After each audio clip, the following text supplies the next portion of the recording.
Welcome to Flat Earth Debate. I'm your host, Nathan Oakley, and if you are new to this channel, or you have not done so already, be sure to subscribe and hit the bell notification icon to keep up to date with the Flat Earth Debate. If you would like to support this channel, there is a super chat that runs alongside the show and a link in the info box once the video has rendered. But most importantly, if you would like to join the debate, simply mute the page you are currently watching, then click on the link in the info box below this video to join the discussion and express your views on the shape of the Earth. There are a couple of rules in the Hangout. Number one, please don't swear. If you do, you'll be ejected. And if you are, please don't try to rejoin the stream using sock accounts. You'll be warmly welcomed back on the next stream. If you're in the live show at the moment, please share, as it does increase the live audience, of course, but this in turn increases the chances of a more diverse panel, so please share the show. And one last time, if you are new to the channel, or you have not done so already, be sure to subscribe and hit the bell notification icon to keep up to date with the Flat Earth Debate. And we are joined by Sleeping Warrior, so I'll say our first introduction. How are you doing, Sleeping Warrior? Good to have you here. Good morning, how are we? I'm okay. I can probably only hear about 20% of things though, so my ears, both of them are completely blocked up, so I can hear myself whining back as I talk, and I can't really hear much of what's being said, as you've experienced already before the show started. So yeah, might not be a great conversationalist today as I'm a bit ill, but other than that, I'm good. How are you? Reasonable. I've had an interesting night. The heating went off, and it No. was freezing, so I've had to fix that now, and hopefully we've got the central heating back on, but other than that, we're good to go. Cool. Excellent. Just trying to keep an eye on things in the background, and it's not happening at the minute. Have you found any curvature yet? I haven't found any curvature yet, no. I gave up looking probably about, I don't know, at least 2 years ago. Oh no, I'm still looking. I'm happy to look. I'm doing the job of the ballers for them. Oh yeah. We should be fine. We should find this curvature if they keep talking about it. It should be there, man. Should be there, but the surveyors don't see it when they survey the land and build the buildings. I'm just wondering if anybody else has found any curvature out there, because they keep talking about this thing called curvature, but I'm not seeing any, to be honest. Must be because it's so big. It's because it's nonsense, it's not there. I mean, if you take the Isle of Man as an example, you've got this landmass that's been surveyed, it's been built upon, and when they surveyed it and built it, they built to a flat plane. That's how surveying works.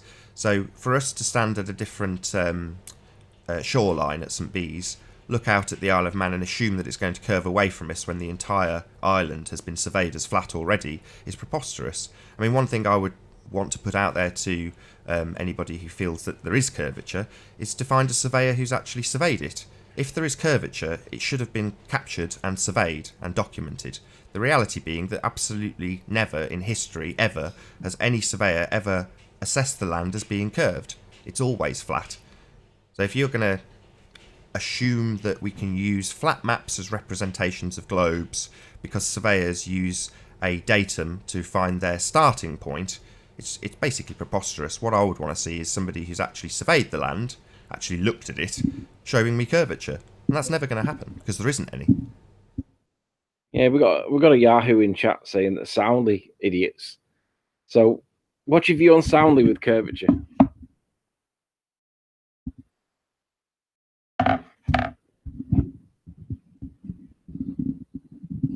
What? Did you ask me something? Yeah, we've got a Yahoo in chat talking about Soundly, dude, and I'm like, are you serious? Do you have a view on Soundly, Nath? Do I have a view on Soundly? As a curve calculator guy capturing curve? Well, I think he knows he's deceiving people. He's using software that would require him to have a knowledge of refraction to input those values into the software. So he knows he's deceiving people. Yeah, I agree. I think he knows it. I think he knows it too. I think he's doing a pretty good job of it, because it does look persuasive until you remind people that it's 16 miles. And if the curvature was as pronounced as what he shows it, we'd all live on a basketball. The other thing I'd like to remind people is that even if this curvature did exist, the scale that they tell us that we live on is supposed to be that big that we can't even detect it, and Soundly manages to find it. So it's like, which one is it? Is it that it's so big we can't detect it, or is it that Soundly's got some kind of magic, fantastic camera that nobody else has got? They say it's too big to detect, but it isn't.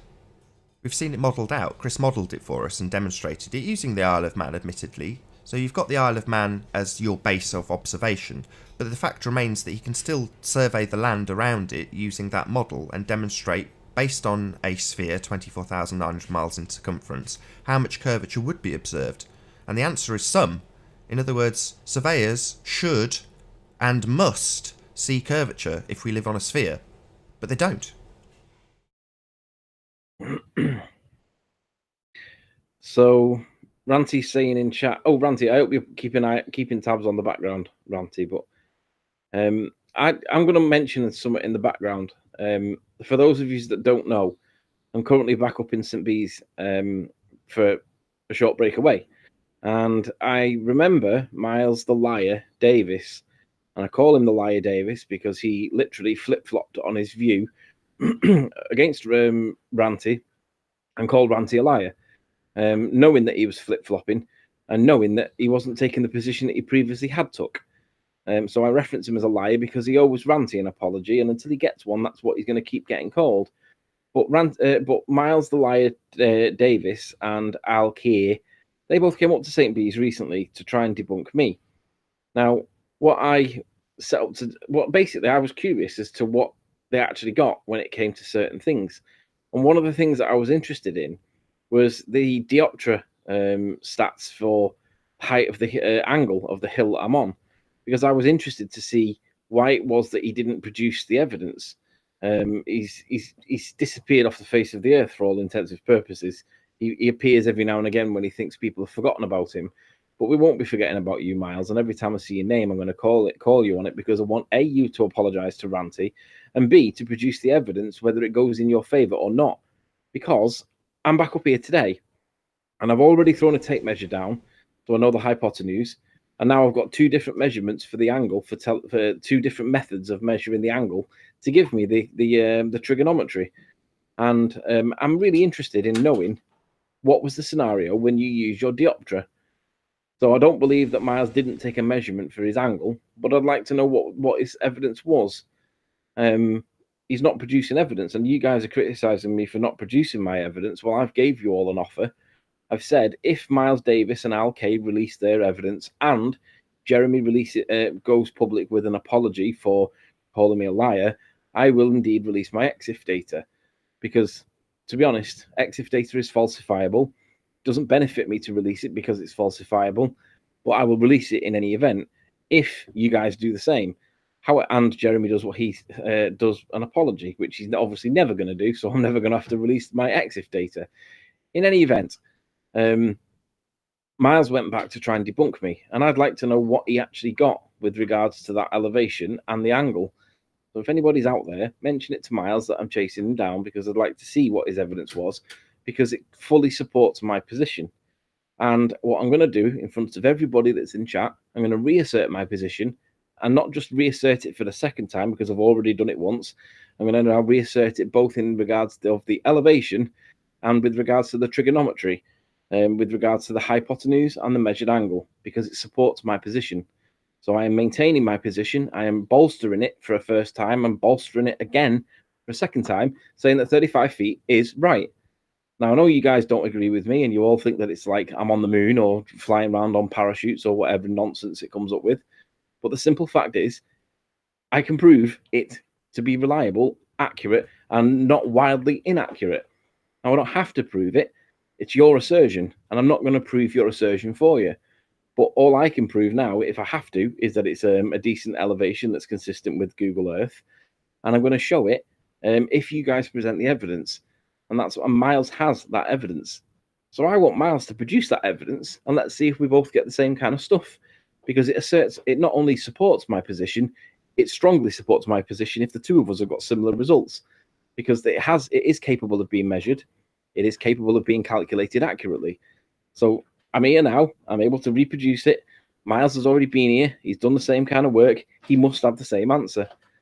So let's see what Miles the right? Davis comes out with. It's a straw man. Let's see what He's Al not Kay trying to comes out debunk with. you. He's trying to debunk Google. So your assertion is simple. The values on Google are X and Y. That's it. That's your assertion. You're not claiming those heights are your heights, and we've never plugged in your measurements. They're not your Correct. claims, it's the heights on Google. So Miles is out to debunk Google, not you. He's not trying to debunk your claim, as you phrased it. That's not the case. Yeah. It's a straw man. So Zanar in chat says, wrong. You have to prove it, Anthony Riley. You did claim that you were at that height. I do not I'll own say it Google again. Earth. Google put him at that height. Google. That's who has given the measurements. That's where the numbers have come from. That's where the numbers will continue to come from. That's what we have used. So it's not his height. He hasn't used his measurements. He hasn't released his measurements. Nobody knows what his measurements are. They've never been plugged into a formula. They have not been used. So at no stage at all have we used, quote, Anthony Riley's figures. We have used Google's figures. So for all those who say that the heights are wrong, feel free to debunk Google. So Stargazer Jim says that Al K measured. Great. So let's see the measurements, because I've also measured it. I know the hypotenuse, and I've got the measured angle, and I can evidence both. So I'd like to see what Al K measured, because it is important that we have the evidence released. Now, it shouldn't be me chasing Al. Al should be releasing it and saying, hey, Riley might be right here. Google Earth appears to be accurate. Now, it doesn't appear to be accurate. It is accurate. Or the when we've done the elevations, or the heights. it supports it. It's not accurate. Got to drive this home. We are testing Google to see if we live on a sphere, because in many people's minds, or at least it was until we debunked it, it was the model of Earth, and that was quoted consistently. Now, we are told by the people on the opposing side of this fence, i.e. the people who think they live on a sphere, that Google is not a representative model of your Earth. So that's fine if you want to say that, but it seems the alternative is to go to flat maps, surveyed by people who observe a flat plane. So that's apparently what model you guys now want to use in lieu of Google, which is not an accurate model according to you. We have tested the Earth spherical model, and the representation given to us, the tools available to test it, are Google Earth. Zana, read the whole comment. Nathan even interrupted you not to finish the whole sentence. You should prove it. No, Zana, you're completely misunderstanding the point. The assertion by the science fraternity is that we live on a ball. The working model is generally accepted until very, very recently. It's generally accepted to be that we have Google Earth as the working model. When we test Google Earth, it doesn't seem to comply or conform with the reality in which we're presented. So it's not my assertion to test your models, Anna. All I'm doing is seeing, can we see stuff that's supposed to be hidden? And we can see stuff that should be hidden. And when we test the elevation, Google Earth, rightly or wrongly, appears to coincide with what I was at. We can measure it. The height above water is exactly what Google Earth says, give or take a few feet. It's not 30 meters of indiscretion. It's like 3 feet, and it's often in our favor, depending on like the intricacies of the measurement of the angle. So, Miles, Al, you guys should really be releasing your information, because this is your science that we're testing. If it goes against your science, you should still release it. You guys shouldn't be putting pressure on me to release it, because I'm not having to prove or disprove your model. We're testing whether or not your model does what it says it does. Well, you guys believe it does, and I'm finding evidence that it doesn't. So Darkstar says, but your height was taken from Google Earth, which is inaccurate, ? Well, that's for you to establish. We've taken the values because it's a representative model of Earth. Now, as I've said earlier, if you want to claim that the geoid is a representative model of Earth, we will point out that that geoid is used by surveyors and has a flattening factor applied to it. So if you want to use that as your model, that's fine too. It's laughable, but that's fine. To my knowledge, the only model that you can actually go in and have a look at is Google. That's one that has a practical application to look at your world. That's what it's for. On the other hand, the WGS84 is not designed to be used as a representative model to look at. It's used for surveying. And when you actually dig down into the details of what they survey and how they survey to a flat plane. And they take that geoid and completely flatten it to get their reference point to begin with. The starting point is from that geoid, which is flattened. However, from there on out, They survey to a flat plane. They level their transits. They don't observe curvature. So that's apparently your model, is it? A model that is used by people who don't observe any curvature, don't measure any curvature, don't build to curvature. That's your model. Well, fine, that's okay too. But as we don't take that to be a model of the sphere Earth, we would say that that is consistent with a flat plane. We would prefer to continue using something that definitely claims to be a spherical model, i.e. Google Earth. If you guys want to go out and debunk it, so do we. Good for you. Seems like you're on our side if you're criticising Google and its elevations and how inaccurate it is. Good, we're all on the same page. But we're not going to assist you in debunking a part of the methodology to disprove that the Earth is in fact a sphere when it is in fact flat. That's our purpose. This elevation straw man is nonsense, and the whole purpose of going down to test it is not to validate Google, it's to invalidate the claim that it's wildly inaccurate and puts Anthony over 100 feet in the air, which he isn't. That had to be debunked to our own satisfaction so that we know that in time people won't come along and do exactly that, but not just claim it and assert it, but prove it. We know that will never happen now. We don't have to prove our assertions are correct because they are not our assertions. They are Google's assertions. Anybody is welcome, like we have done, to go out and try and debunk Google. Feel free, be our guest. We'd love to see it. I'd love to see a great video from one of the ballers telling us all about how inaccurate Google is. Wonderful stuff. Lovely. So now I see Miles the Liar Davis in chat. I'm going to call out Miles and Al K. I'd like to see your evidence for what you measured for the height of the hill that I was on, the 35 feet one at the side of the caravans. Miles the Liar Davis, I'm here right now and I've measured it. So I'm pretty much absolutely certain that you would have done it too. And I'm pretty much certain that you haven't released it. And if you haven't released it, it can only be because it supports my position completely. Miles, you say it's in a video. Can you tell me which video it's in, please, and possibly provide a timestamp? In the meantime, I'm going to address Paul Voigt. Quote, at no time at all have we used Riley's figures. Well, isn't that being dishonest then? Using a known inaccurate source instead of accurate ordnance survey maps is being dishonest. Nath, do you want to address Paul or should I?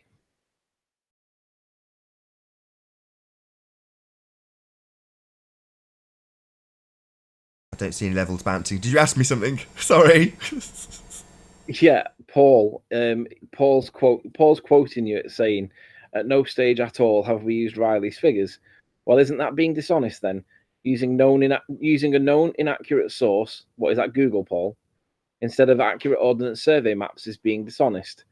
So, Paul, Nath, do you want to tell Paul why it's not dishonest to do what we've done? Because Paul Google doesn't get Earth it. is a representation of Earth. The flat maps are taken from a datum system used by surveyors. Those surveyors survey a flat plane.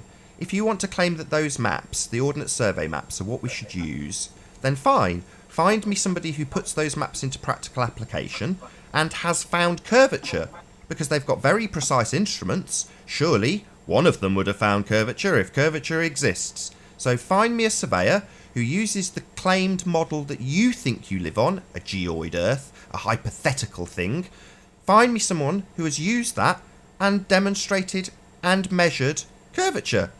They've got all the tools in the world.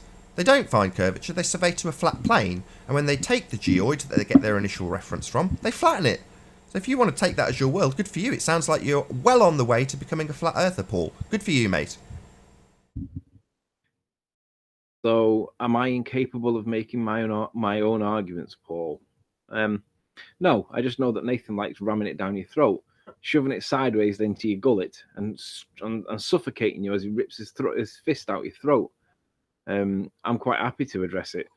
We haven't used any dodgy values, Paul. We've used your model, and your model basically is consistent with the height that above water that I'm at. I am more than happy with it. It seems to be accurate. It's measurable. It's repeatable. And I don't need to have Nathan like respond for me. I just allow or I enjoy and allow Nathan destroying you with your own evidence, your own science, because he's got a really eloquent way of doing it. I enjoy listening to him when he starts ranting. It's therapeutic, Paul. So back to Miles the Liar Davis. Where's Ranty's apology, liar? Ranty's owed an apology, Miles. You haven't done it, but you've done videos since, apparently. Can we see the apology? Do you want to come on? Ranty's in chat. You can give a public apology for lying. What do you think, Miles? Are you going to come on? Or are you a coward? He is a pussy. Are you coming in? What did you want? You sound like Paul when you're asking for evidence. You sound like Paul when you're asking for evidence. Eh? I can't hear you. I can't.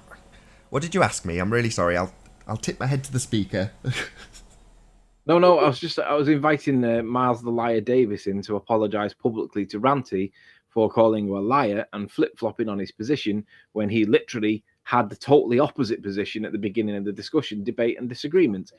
Ranty was in fact correct, which all originated from me asking him, were you sure it was that boat? It didn't look like it was a match for me. Ranty was like, what do you mean? And I said, well, the railings on the front of it don't match. Ranty agreed, made an amendment to his video within maybe an hour or so. Miles called him on it for some nonsense reason, and then stood his position for weeks and weeks and weeks. He did hangout, video. Really made Ranty into something that he wasn't. He made him into a liar, but Ranty was actually correct.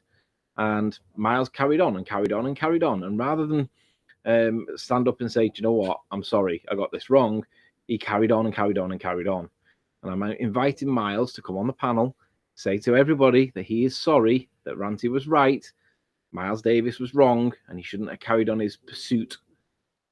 You'll be going out soon, so can't come in. Just wanted to know whether Nathan had realised Chris's maths was shit. I don't know how you can argue that his maths was shit, Miles. He just put it into a model and applied the maths that was in the formula. The fact that the maths even has a flattening factor to it should be extremely concerning to anybody who thinks that that is their model, as it has a practical application, and in practical application, they flatten it. So how on earth you can even assume that it is in any way accurate to a globe Earth is beyond me. There's a formula to flatten it. Miles, the formula was put into the program and it did the flattening for us, and it showed us the extent of it. But to pick you up on your 4 weeks, I corrected my position as soon as I knew I was wrong. No, Miles, you haven't corrected your position. And even if you have, we're calling you on calling Ranty a liar. But you publicly called him a liar in front of everybody, and you simply have not corrected your position publicly by way of apology. That is what you're expected to do when you call someone a liar. You haven't done that. Bruce, do you want to give us a shout? Cheers. Hey, Bruce. Come on, try harder. That's not good enough. Cheers. That's good enough for me. Yeah. Oh, okay. Yeah, I'm half deaf, so. So come on, Miles. Come on and give everyone give Ranty his public apology. You know, the public dissing that you gave him initially.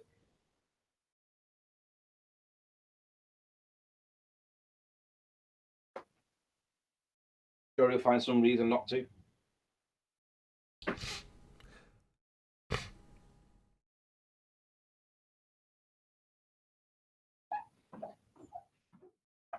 Are we going on Steve's show tomorrow or what? I've asked you guys twice and you've kind of given me a vague, show me a video from his channel and who is he and things like that, but you haven't said yes. And so far I've said I'll make sure that I'll get the guys on, and none of you have given me a yes or no yet. Well, I'm what needs to happen? Nothing, it's just a show. Just going to go on a show as a guest, that's it. I can bring cheese and crackers. Cool. I don't want to do it unless all four of you agree, basically. Unless all four of us are in agreement and want to go on, then I don't want to go on. I'm not going to go on a show on my own. I've got no interest in that. But what I am interested is in presenting Flat Earth proof on that channel. Whereas if you guys aren't interested in presenting Flat Earth proof to him and then debating it, which is what it'll be, he's going to have, I think he'll have GeoStreber and Rumpus on from what he's told me in email. So it's going to be a debate, but he's been gracious enough to say, yeah, come on and make your presentation. I'll give you an opportunity to make your presentation, and then we'll discuss it afterwards. It'll be fun. And I believe him. Oh, no, it will be fun. I didn't realise it was more of a debate. I thought it was a debate with him and his friends rather than GeoStreamer. But Well, him and his friends is GeoStreamer. You know, that's his mate. As far as he's concerned, he wants to bring the most appropriate people. And I would do the same if I was in his shoes. I'd say, who has been involved in this discussion? Well, Rumpus. He would be my absolute first choice. So when he said Rumpus would be there, I was like, great. Worthy adversary. I don't know about GeoStreamer, but certainly Rumpus. Wonderful. Well, as a flat Earth proof in itself, yeah, sure, I'm happy for going on. Not a problem with it. But Ranty's not in chat. He's in chat, isn't he, Ranty? You'll have to get a yay or a nay off Ranty. But I'm up for it because even if it's island or not, they've still got to explain Mackle Lighthouse. Sure. So yeah. Well, Ranty will maybe give us an answer on watching the chat flow by, so maybe he'll say yay or nay from the chat. Who knows? But ultimately, it's a team effort on our part, and I'd like it to continue that way. So if we're going to go on and chat to them, it's nice to be able to have all aspects of what has happened and how this flat Earth proof has come to pass. But I want all of the story. Darkstar says, formal debate rules, no interrupting. You better tell Geo that. He's not very good at that one. Paul I don't think it will be a debate. I think that might be a misspeak on my part. So certainly in the phraseology that he's used, he hasn't suggested that it's going to be a debate. You know, it's not going to be that format as such. But we will end up debating each other. There's absolutely no doubt about that. I'm in no doubt that we'll end up in a discussion that would be by some called a debate. But I don't think it's going to be particularly that format as such. Maybe I'm wrong, but I don't think so. So Captain Bullshit says, admit you're a dumb cunt for thinking Ireland can be seen from St. Bees. Well, that is the thing though, Captain Bullshit. If you look at the video, there is land evidenced in the video at 35 feet. That land shouldn't be there because we live on a ball and all of that land should be behind it. All of it. So, no. That land, whatever that land is, if it is Isle of Man, shouldn't be there because it's behind the curve of the ball. Ireland probably shouldn't be there because that's also behind the curve of the ball. But there is some land there. So it's working out what that land is and then working out how non-curved we are on your own science. So no, Captain, that's not the way it is. You perhaps have ignored the curvature factor. Paul Butt makes an assertion without any evidence whatsoever. Paul, where's that email from the council worker? Been asking you that now for like days. On top of the molten iron evidence of iron being conductive and self-perpetual at molten states. I mean, that's another one that we're waiting for you on, Paul. I assert that you were at 35 meters, and I assert that you were at the top of the hill. Don't let that prove me wrong. You can't. Of course, can, Paul. I've got the evidence to prove you wrong right now. I'm waiting for you guys to prove the assertion wrong. Got Lottie saying, first warning, Sleeping Warrior, no swearing. Did you swear? I read Paul's comment. Oh, might not have been Paul's. Fair enough. That's contextual, I suppose. Does the top of the hill get them away from the curvature? There's no way. No, the top of the hill doesn't. But we're not interested in the higher height. We're interested in the lower height that still shows the same stuff. That land should be missing by the curvature by some way, and we see it. So even if it's Isle of Man, there's got to be an explanation. If you're at the top of the hill, this does not disprove anything. Well, we used the composite from the top of the hill to try and help us with the land identification. But you can argue with the top. If you were, because he's contending that you were at the top of the hill. Is that what he's contending? Sure. There were two videos taken. The public one that I released originally, which was at 35 feet, we see land that should not be there. And I was asking, was it Scotland? Was it Ireland? Was it Isle of Man? Because I don't know what that land was, and I still don't know what that land is. But that land should not be there. There should not be any land there because of the curvature of the Earth. Absolutely. The second video was taken because I saw the floaty land, so I went up to the top of the hill to see what else I could see, and I just panned around. We created a composite picture from that, and then from that composite, we started arguing about how much curve there wasn't. And then the reality became we focused on the composite for weeks and weeks and weeks. But that derived from the original observation, which was what's the land here at 35 feet that we shouldn't see. So we kind of lost track a little bit, but point is, we see land at 35 feet that should not be there. Why is that? And the answer is because it appears to be flat, and they don't like it. Maybe I should just give some clarity. I don't know. Don't know if I'm going to get it in Here the we neck go. from Sleeping Warrior to do this. The bottom line is the composite has been brought into question, not in terms of whether or not it disproves the globe or proves the Earth is flat. That is absolutely unequivocally still the case. It is going to become a much stronger flat Earth proof as a result of what has transpired from Rumpus's hard work, and I and Chris have both tipped our hat. However, Ranty and Anthony are still looking at it and examining it in detail. So at the moment, the image that is being used, or sorry, the composite that's being used, is still being studied. In other words, we're not going to start to make further assertions if we aren't in agreement. That's the basic position. So from that perspective, we still have the original observation, which Anthony's obviously happy to point out till the nth degree, that there's many, many flat Earth proofs in that are still absolutely sound and solid. So in terms of the composite, we will eventually, I don't know when, hopefully in the next couple of days, come to an agreement, and then we'll move forward with that. In the meantime, yeah, we're not going to lie. We are looking at it. We are at odds. We are in a disagreement. But that's how things progress. If there were no disagreements, this would be called a circle jerk. Yeah, you're right, Anthony. Tap, tap, tap. If something comes along that's better, then I'm going to assess it and say, I think that's better. And that's pretty much exactly what we asked for. So we put out our assertions and said, debunk it. Show us how it's wrong. And that's what's happened. Great. That's science. That's progress. Wonderful. If it means that I have to cap in hand say, humble pie, I was wrong, I will do it. It's not a pride issue. What I want to be is right. That's it.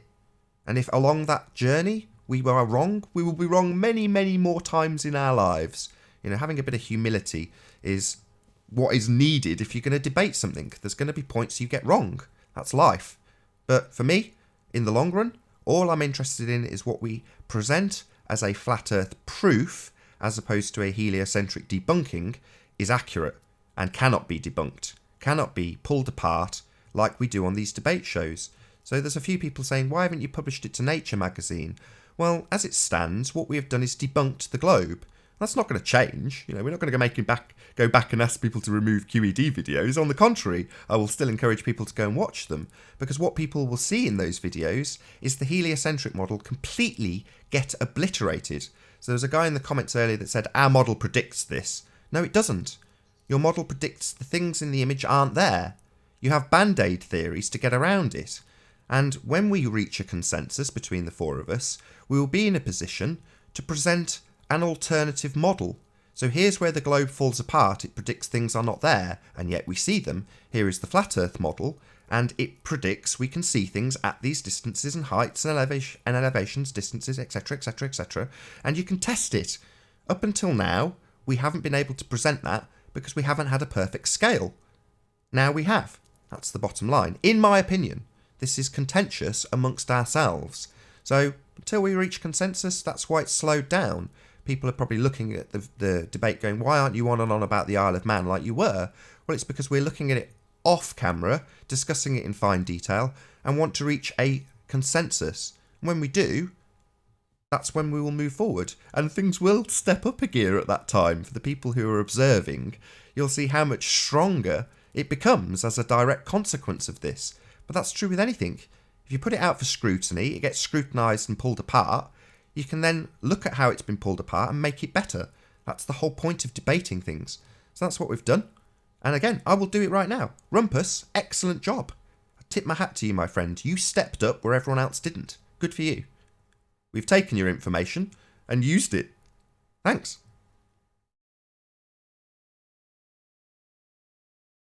Yeah, I'm going to get a bit of noise in the background at the minute because the dogs and stuff. But Sleeping Warrior, why are you being dishonest and claiming you were at 35 feet, but using a composite from 35 meters?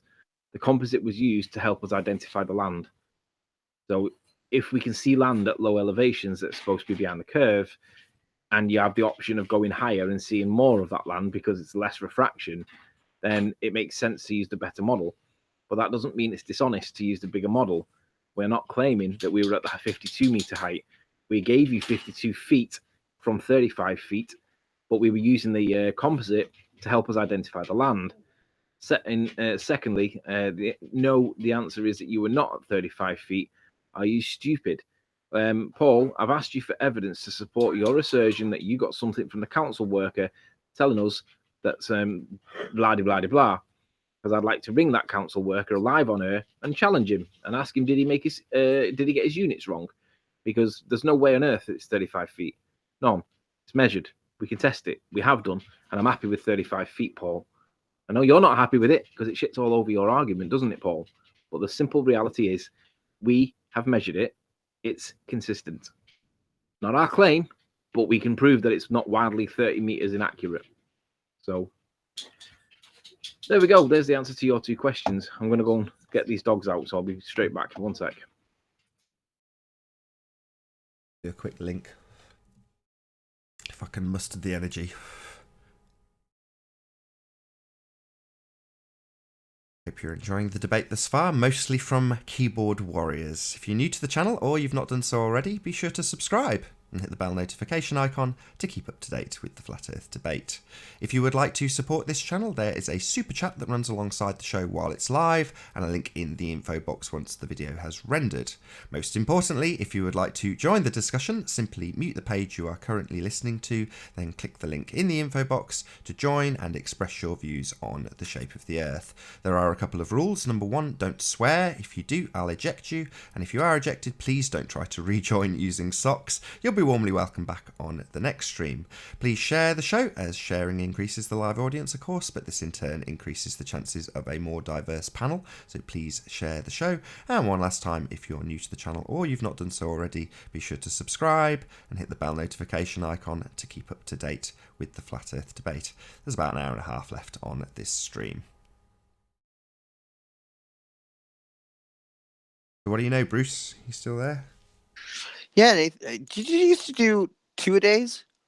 I did, but then somebody pawn bombed the channel, and when they did that, it increased the workload of each show by quite a bit in terms of what I do before and afterwards to set it up and to actually publish it on the main channel. So although my channel didn't get taken down, it just meant I couldn't live stream on Nathan Oakley 1980 and still can't for another 6 weeks or so.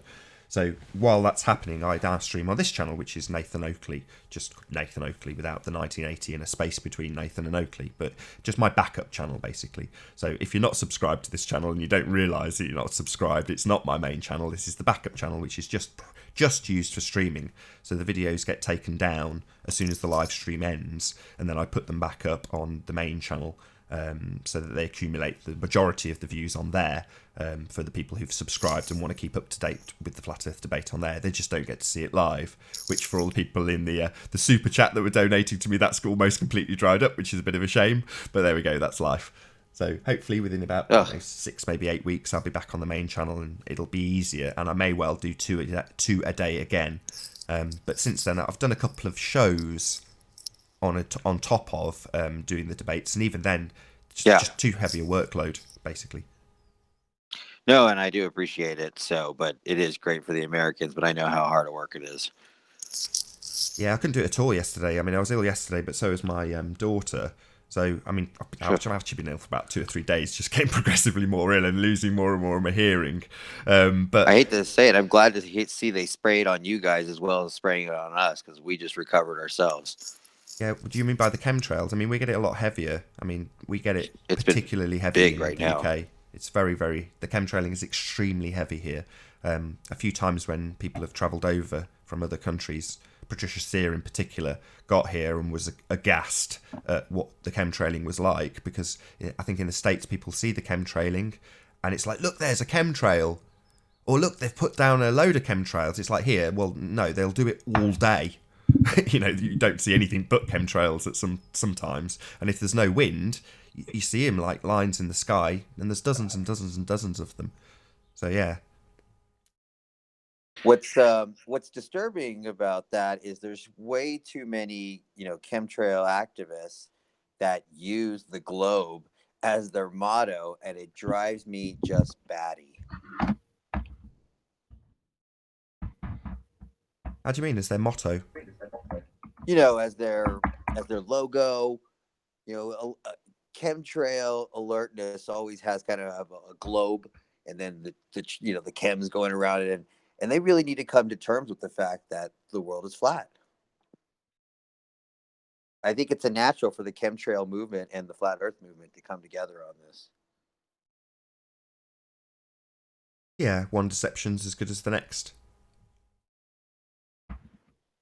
Because oh, absolutely, and then we could all convene. But you know, we're all looking up at the skies. These are two particular groups that are intent on looking up in the skies right now.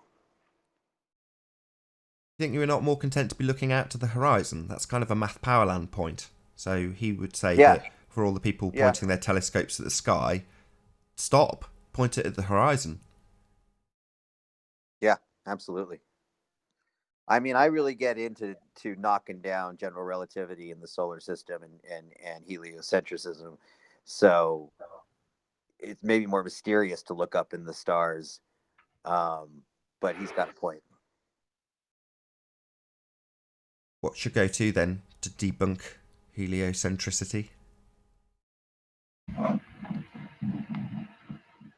Well, we never get a fair shake at Venus and Mercury not being able to be seen in the night sky, or whether we're facing Jupiter or not. Every time we pose that question, they just go through all sorts of obfuscation and trying to, elude from the point.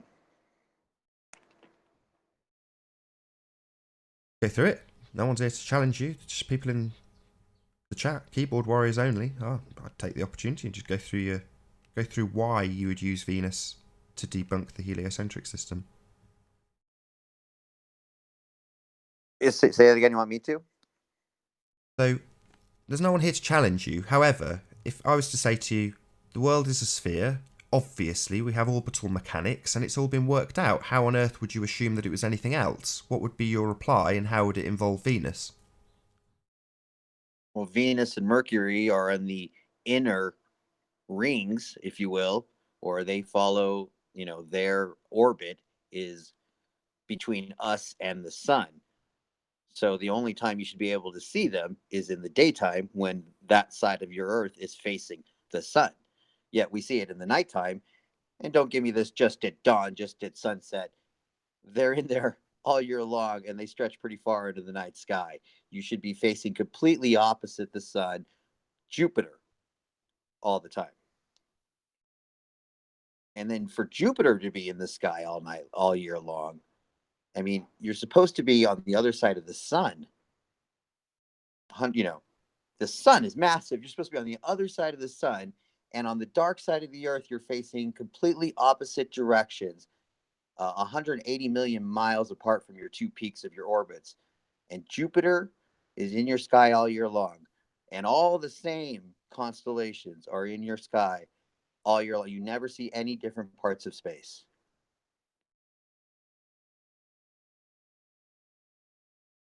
I'll listen to it on the re-up because I didn't hear a word of that. I'm asking the chat if they can hear. I hope you're coming through clearly. Great example. I'm sure it was. Can you hear him okay, Sleepy Warrior? I can't check the mic levels and check if people can hear you clearly. I'm really sorry. Is he coming okay? No, it's probably me. It's probably me. I'm sorry. Yeah. Whatever. I didn't hear that either. But yeah, I'm sure that the audience can hear you. John Watson saying audio's okay, so great. I'm sorry I interrupted you. I just don't want to cock up because I can't hear much. That's a shame, though. Do I need to get closer?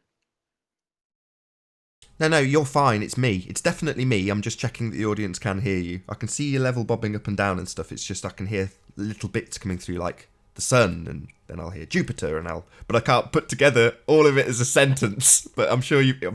I want to hear it again on the re-up. So once it's uploaded and I can hear stuff, I'll go back and listen to what you actually said. And yeah, great. That's fantastic. So I'll just pick it up on that. The Jupiter comment. I agree.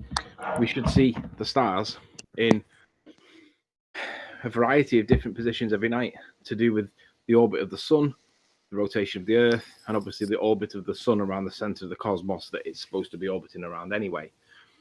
We should be seeing different parts of the sky throughout the whole year because we are looking different angles all the time. We don't see it. It's one of the biggest proofs.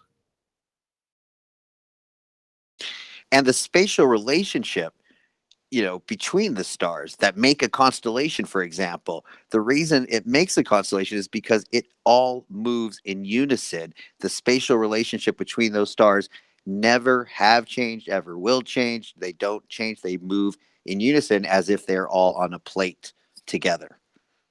Yeah. I mean, one of the most interesting things about where I am currently, Scott Veach says in chats that these guys have never looked up, evidently. Well, it's funny he says that because last night I was looking up and I was taking long exposure of the night sky with the P900. And because where I am at the minute is very rural, there's no major cities, no major traffic, no cars, no lights, no nothing. It's very dark. You can see a lot of stuff in the night sky that you would never see ordinarily, like hundreds more stars. Now, if you look really carefully, not do you only see stars, you see what looks like straight line lattice work in the sky. It looks like there's some kind of structure in the sky that's holding the stars up. Like a web? Yeah, exactly like a web. But instead of web being like concentric web circles coming out of the center, it looks more like Hessian. Like tartan colored. It's like straight lines, like intersecting. Sounds amazing. Yeah, it's astonishing. And it's like, whoa, this is crazy. And the first time I saw it, I was like, what on earth am I looking at? I thought it was light pollution. Then I thought maybe it's something to do with the like northern lights, maybe. But it appears to be straight lines in the sky. And it's the most incredible thing to look at because there are no straight lines in the sky on their model. So it appears that I'm looking at something that's not explained on their model or we're not meant to see, which makes me wonder why there's so much light pollution. Perhaps they do it intentionally to make us not see stuff that we would ordinarily question. Has anyone else acknowledged it? Nick It was from my missus. Phuket Word once caught it on his camera. I've got, what's his name again? Same guy, son of an astronaut. I scrolled off my screen now. Scott Veach said, that's the celestial web. I thought it was the World Wide Web. I've never heard that term. Have you heard that term before? No, I think he's trolling us with that. Okay. Well, to answer your question, Bruce, Nick from Phuket Word caught something similar with his camera. Fascinating. Yeah, you can see it. You've just got to get yourself away from the street lights, as it were. Anything that's got like an artificial light that's near us. Just let your eyes focus on the backlight of the sky, and you can see stuff that's like you think the sky's black, and it doesn't appear to be black. It appears that you can see things that are not meant to be there, or certainly they don't want you to see. It is incredible. That reminds me of something. It's gonna be. Oh, go ahead. I was just going to say I've got a scope that I don't use since having a kid. It's at the mother-in-law's. Do you want it? Who? You. Yeah, send it to me. You can take it to some bees. I have a 70mm one. How big is it? 7.5 inch. Big. Do you know what the zoom is? The measured zoom on it. I haven't got the box next to me. Beggars can't be choosers. Well, I already have one. You see, it's okay. a 70mm one, and it claims to be 160 optical zoom, which compared to the P900 is nearly double. Nearly double. But in real world, when I've come to use it, it doesn't appear to be double. It appears to be like about the same. So I don't know what they're measuring these things with, but it appears that the P900 is a little bit better than the telescope.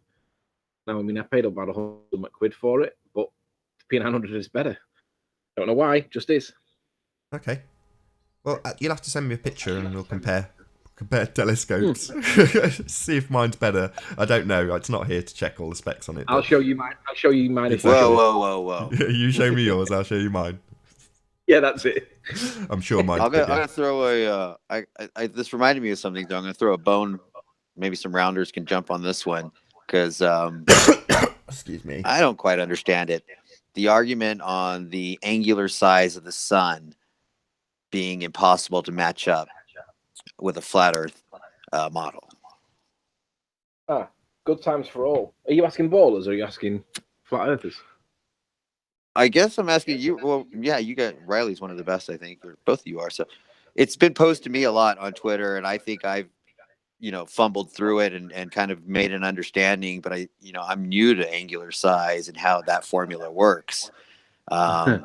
So, well, when you apply the formula, it kind of debunks the whole notion that the stars are as far away as what they tell us they are, because the formula relies on having either a known distance, which we don't have, or a known size, which we don't have, a known diameter, which we don't have. Exactly. Right. But the ballers argue that you don't need to have the distance or the actual size. You just need to know what the size of the angle is, and that's not measuring the angle. Measuring the angle is different to calculating the angular size, because measuring the angle is simply measuring, whereas calculating the angular size relies on the measurement of distance or actual size, of which they know neither. So the whole question about how far away the sun is, how far away the moon is, it's nonsense, because you don't know how big they are, because you have no concept. There's nothing to cross refer them to other than themselves. So you can Right. obtain And a the rate. debate seems to get muddied down with this: does the sun change size or not? And that doesn't seem to be Right. where the core of the debate is. Right. So if you look at Good Times for All on his channel, he did a test where he got a LED lamp, and he got it from a distance, and he brought it closer and closer and closer. And what he noticed is that, sorry, did I drop off then? No, you're good. The screensaver came on. What Good Times for All noticed was that it only changed its angular size, the LED light, when he was right on top of it. In the gap between being too far away for it to be seen very well and being right on top of it, that bit in the middle, it made very little to no difference whatsoever. So the argument for the angular size sun is a logical one, but evidently it doesn't stack up, because when you test the evidence, the angular size appears to be the same when it's like in the middle band of, say, 75% of the total distance that you're measuring. So if you're right on top of it, yeah, it's a lot bigger. If you're miles away from it, it gets a lot smaller. But the bit in the middle, you can't really tell any difference, because Also, it all coming from is the top doesn't takes away from the effect as well, too, right? coming from the top. Rather than being eye level with the thing that's going further away from you or whatever we're testing, coming from the top as the sun would, you don't see a lot of angular perspective changing or alteration from coming from the top. From what I don't know. I know that our atmosphere changes that which we see, because when you go into a high Yes. altitude balloon, you look at the size of the sun and the moon, and they're tiny compared to what they appear to us on the ground. I mean, the moon looks like a big substantial plate in the sky. That's probably the best description. Right, and that's atmosphere. I'm Yeah. talking this one proof where you see two ping pong balls, and you get a lot more of the effect from looking at eye level rather than looking at those two ping pong balls at a distance, but from 4 feet up. Sorry, say that again. I'm failing in this description. So there's two ping pong balls on the ground. And if you get right behind one, obviously one's going to look really large, one's going to look really small in the background. But as you go up, that effect stops as you rise. Right. I think it's fair to say that our atmosphere is a lens. I know that Rob Skiba that's showed the water in the atmosphere and everything, I would say. Yeah. And on that basis, it means that it's straight away distorted. Whatever's going on in our atmosphere is changing what really is going on. Rob Skiba showed it with the Lake Michigan thing that he did. He showed that there was a couple of buildings in the background that were huge and that should have been tiny. They were miles away, but they should have been tiny relative to the boat that was in the ground, in the foreground, and the background buildings were significantly bigger than what you would expect them to be, subject to just the laws of perspective in terms of the what's it called? The further away it goes, the smaller it becomes. It seemed to be magnified. So I think that we see our own whatever we see is distorted to our eye by our atmosphere that we live in. And you can see the best evidence of that is when you go into a high altitude balloon and you look across and see the moon, and it looks like a pinprick. It looks like a pea compared to a coin. Yeah, what's his name was blowing my mind the other day. I'm sorry, I forgot his name right now. But when he was talking about the moon being a hologram within our eye and how it moves away from you all the time, that was fascinating. Yeah, I'm not familiar with that particular reference, but I do agree. Do you remember that, Nathan? It was like 2 debates ago. It's he's friendly, and he's one of your dialect. Oh man, do you guys remember this? He was talking about the moon. They were having a heated discussion about the moon, and were you on about Chris Monk? No, because Chris Monk's the American. And they were telling him, if it's a hologram, what's it being? What's it being? Arwen, there you go. Yeah, and he was saying it's being projected in your eye. Our eye is doing it. Well, me and Arwin don't always see eye to eye. The difference between me and Arwin is that if he says something I disagree with, I can agree that he might. I can agree to disagree with Arwin. I can say, well, Arwin thinks blue is blue, and I don't necessarily think blue is blue. I Well, think it's lilac. I just thought it was an interesting concept. I never heard anyone Well, pose that before. I was like, that's fascinating. it is interesting, but it's difficult to prove. Now, I do like Arwin, but we don't always agree. But Arwin doesn't agree with when Arwin doesn't agree with me, he gets angry. Whereas when I don't agree with him, I don't get angry. Sneaky Pete, are you there?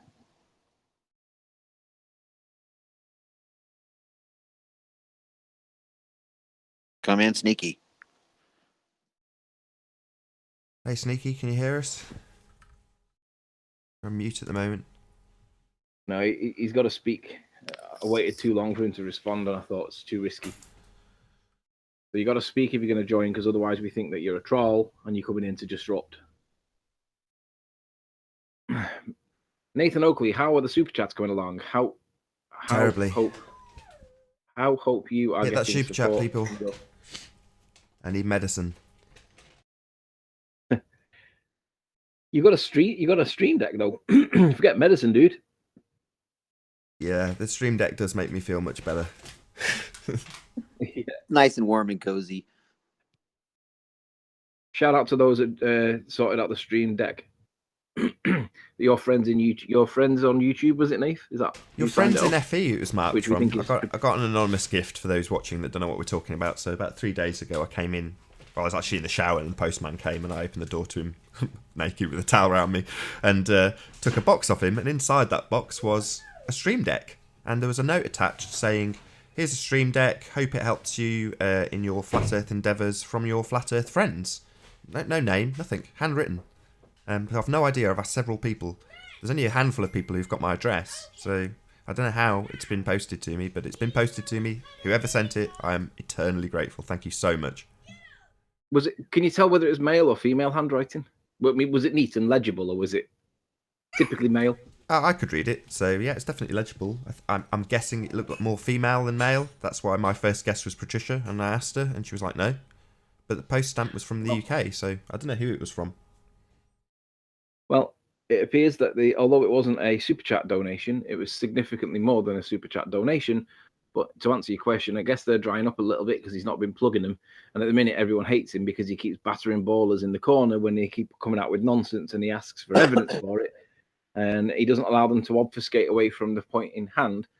So the reality is, it appears, well, he's not that liked at the moment with the ballers. I think that's a fair comment. I don't think he'd disagree with that. But I think in time they'll realise that the Earth is not as spherical as what they say it is, and Nathan was in fact correct. So, I'm gonna I still can't get onto. I still can't get onto Skype on this computer. While you're fiddling, I'll do a quick plug. So we have approximately 1 hour left on this live stream. Hope you're enjoying the debate thus far. If you're new to the channel, or you've not done so already, because this is my backup channel, so subscribe if you're only subscribed to Nathan Oakley. So yeah, hit the bell notification icon and you'll keep up to date with these live debates. Most importantly though, if you'd like to join the show, simply mute the page you are currently watching, then click the link in the info box to join the discussion and express your views on the shape of the Earth. There are a couple of rules. Number 1, please don't swear. If you do, I'll eject you, and if you are ejected, please don't try to rejoin using sock accounts. You'll be warmly welcome back on the next stream. Please also hit the super chat because it's dried up completely. And if this is on the re-up, there is a link in the info box below the video. One last time, if you're new to the channel or you've not done so already, be sure to subscribe and hit the bell notification icon to keep up to date with the Flat Earth debate. There is approximately 1 hour left on this live stream.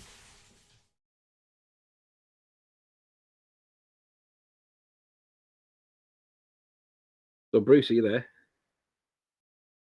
I'm here. What's your position then? Are you on the fence, undecided? Are you on the ball side? Oh God, are you kidding me? No, You're definitely on the flat side. absolutely. Do you think that gyroscopes? How strong do you think the gyroscopes argument is in favour of flat Earth? I mean, it's rock solid, but nobody understands gyroscopes is the problem. They shun away right away. I agree. It's a rock solid argument. If gyroscopes Truth Seeker, you there? Gyroscopes. Truth Seeker, you there? Can you hear us? Yes. Can you hear me? Yeah, very clear for a change. Yeah, very clear for a change. Oh, good. Okay. You're feeding back though, so I don't know if you want to mute your watch page if that's what's causing the problem. Yes. Sorry about that. I went ahead and muted that. I was wondering if I could just ask general question, like kind of a few general questions, if that would be okay. It's whatever you Do what want. you want, my friend. It's an open channel. Okay. Because I have actually been talking with Arwen. I've been Skyping with Arwen, actually, your buddy. And I think he's, I've actually talked with him a little bit and developed a little bit of friendship with him. I think he's a pretty cool guy, actually. Are you Yeah. Pete? What's that? Are you Pete? I am sorry. I couldn't get in with Pete. No worries. Yeah. No, I know who you are now because Arwen does mention you, and he said the same. He says you're a really good guy. Yeah. And really, I'm just trying to actually get a picture kind of the flat earth. He was telling me that there wasn't a consensus on the flat earth amongst people that consider themselves flat earthers. I don't know if that consensus is that we are not on a spinning ball. Okay, so that's kind of like that's the biggest general consensus. Is that what that is? That is absolutely, and I think at its heart, because we, haven't had the ability to prove what the real model is, at its heart, it is a critique. Okay. So, all right. So, but we can prove without a doubt that we are not on a spinning ball. And I think you guys do that with the Isle of Man. Is that correct? Amongst other ways. Amongst other ways. So, one of the things I don't think I'm up to speed on is because I've watched a few of your broadcasts and I think they're interesting, but I'm not up to speed on is what about the Isle of Man? How are you making your I don't want to, ambush you here with this at all, but how are you making your measurements? Are you guys kind of going physically out there and looking physically at the Isle of Man and, kind of seeing those things? Or are you guys using Google Earth and using some of these things and trying to make calculations that way? You want to do that, Sleeping Warrior, or do you want me to address that? You feel free. No, so we're plotting in the values from Google Earth in order to debunk that the world is a sphere. And to date, that's all we've done. So we've presented a model of a sphere and shown what that sphere should show and what we actually have in real world from a photograph. So the sphere model demonstrates that things that we see should not be there. Now, that's not actually a debunking because they do have a band-aid theory to go with that, which is refraction. So that is acceptable. Okay. In other words, while I can ridicule it and belittle it and make it sound farcical, that is still an acceptable explanation for if you live on a globe. No, we can't see them physically, they're not there, that is a fact. However, we have refraction, therefore it brings them back into view. That's the explanation. But the model physically shows that they are not there. What we will have, we don't currently, is a working equivalent on a flat plane. That to date has not been demonstrated. We have not been able to show that now, or not this second now, but in the very near future, we will be able to demonstrate that. So rather than having a model of a world, which is a sphere, which we can show does not work, we will be able to show how that does not work and how it works in reality with a working model. So that's the next step forward. Okay, cool. That actually sounds plausible. That sounds sorry, I'm missing for words here, but that sounds take like your you time. guys are, what's that? Take your time, relax. Oh, sorry. It sounds about as relaxed as you could be, actually. Yeah. That sounds that sounds like you guys are trying to use the scientific method. So that sounds respectable.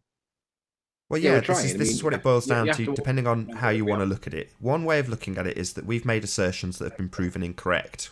As yet, we have not conceded that. I am pretty certain I will have to concede at some point, but not before everyone is in agreement. I don't want to concede something that people aren't agreeing with me we should be making concessions for. But in my own mind, I've made those concessions and kind of alluded to having to eat a bit of humble pie. But as I've said before, I would much rather be proven wrong in the short run so that I am correct in the long run, regardless of how much humiliation or ridicule comes along with that. Because if we were to make those assertions and stand by them as fact, in time they would be debunked anyway. The fact that it's happened rapidly is just great. It's quicker progress. But yeah, that's what the scientific method is. You have to be in a position where you can be falsified. And we have been. We've opened up what we have presented to be falsified and on a debate platform and said, debunk it. That's the whole point. So yeah, it is the scientific method. That's what we're aiming for. That's Yeah, of course. interesting. That sounds proper. That sounds very proper. If I could ask you a question, because I don't know everything about this, and I'm going to call it a phenomenon. I don't want to offend anybody, but I'm just going to call it, I see I've seen over the past few years that I at first, the first exposure that I had to this was Mark Sargent's video Under the Dome. And, at first, of course, I thought, this is ridiculous. But then over the past few years, I had been seeing this grow on the internet and on YouTube, especially. So I have I just have a few questions. I don't know. You may be able to dispatch with them very quickly. But what I'd like to know is, and there's not got you here. I just want to know how this works. I know there's no consensus, but what is the nature of the sun or the light that actually moves around? Do you guys believe in the azimuthal equidistant projection model or No, no? I don't. I can only speak for myself. I don't think that's a true So, representation of the Is this world. Nathan? It's a good starting point to conceptualize things, though. But I think when you ask about the sun, for a flat earther, we're asking, can it possibly be nuclear fusion? Can it possibly be 93 million miles away? Is it possible for us to see anything 93 million miles away? Mhm. And I would turn to history and note that we didn't know it was nuclear fusion until Walt Disney told us on TV in 1953, I believe. So Really? it's really hard to prove that. Yeah. Okay. So that's because that's what kind of I've found through doing some research on this is it's actually I think the layman on this, I think that the normal person that just kind of believes in the globe model that just kind of eats whatever is fed to them. I think they don't have sorry, I kind of lost my train of thought there for a second, but I think that they just think, well, it's very, very easy to prove that the Earth is a spheroid. And I still am a person that believes in the heliocentric model. But what I have come to understand is I've come to understand that it's not the easiest thing to prove that the Earth is actually a spheroid. Right. And think about the one that rocks people that you're talking about for me, that works for me, is the fact that we've had thousands and thousands of flights east to west circumnavigation, which we can show on that map you're talking about, going around a disk basically, but never you'll find one anomaly trip north to south around the world. Now, um, gosh, I had researched that a little bit, and there's a guy named Dick Smith. Are you familiar with Dick Smith? Not by name. I would actually now I know I can't send you anything or screen share anything, but there's a guy named Dick Smith that supposedly did a north to south circumnavigation, and he has like a book on it. He supposedly did that. I don't have much more information than that, but I do have some. All I would say to that again is just the preponderance of evidence, thousands and thousands of trips the other way Mhm. versus, this one anomalous trip you're going to be pointing at. You see what I'm saying? No, Worthy of looking at. I'll remember that. I definitely What was the name understand. again? Dick Smith. Go ahead. Did you say his name was Dick Smith? Because I'll certainly look that up. Yes, Dick Smith. Cool. I'll go ahead and look that up. Yeah, I will. I'll try to look that up as well. We had Michael Palin who did a book on it called Pole to Pole, and I think it got televised as well. But they got very, very funny with him when he got to the top, the alleged North Pole. That was the bit that stuck in my mind. But that was an alleged polar navigation, but he certainly didn't do that. But that's how it was, positioned to the public. But I think you hit on a good point when you said that the average round person, as we call her, person who believes in the ball, they think it's very easily dismissed. And then you ask them, well, what's your number one proof that you live on this spinning ball? And at best, you'll get a one-word answer like, well, sunsets. And you tell them, well, explain that dynamic, whatever. But when you ask yourself, what is my proof? It is quite puzzling. It's been interesting because I've, in a way, been kind of, I won't say in the middle, but I've been on kind of I've actually had to try to explain to some friends that, because I explain to them that, there are people out there that believe the earth is flat. And they're like, oh, that's ridiculous. You have all these things, you have this and that and the other. And I've been surprised to see, that they don't have a lot of evidence. And then when I try to actually tell them what the mindset is of the people that actually believe that it's flat, one of the things that I have been getting, and I don't know if you guys get a lot, is that they think that you guys don't really believe the earth is flat and that you guys are just trying to profiteer or whatever the case may be off of this. And I have actually said, no. I mean, there are people out there that actually believe the earth is flat. I saw the Nightline. I don't know if you guys saw the Nightline thing on the Flat Earth Convention here in the States in Raleigh, North Carolina. Yep. Yeah, definitely. I actually did a video on that. What's your channel? My channel is actually Armchair Skeptic. I follow you. Yeah, you're awesome. You've actually seen this? I think. I mean, I sometimes get names wrong, but I've started up. I have a few videos. I am more on the debunking side of things. That channel's been around for a while, but I haven't done anything on it till recently. So definitely subscribe. I'm trying to be as honest as I can be, just based upon my perception of the things. I love your approach. I love your approach right now. Yeah, because I just did a video. I just got done actually doing a video on the ISS and green screen. And so let me tell you my big ahead. thing on the ISS. Yeah, is people are seeing this with their naked eye, right? And it's absolutely only a little bigger than a commercial airplane, but it's flying at 240 miles high. That tells you that they're lying to you. It's not in orbit. It is wherever, it's in high altitude. You could not see it with your naked eye. You see what a plane looks like at 7 miles up.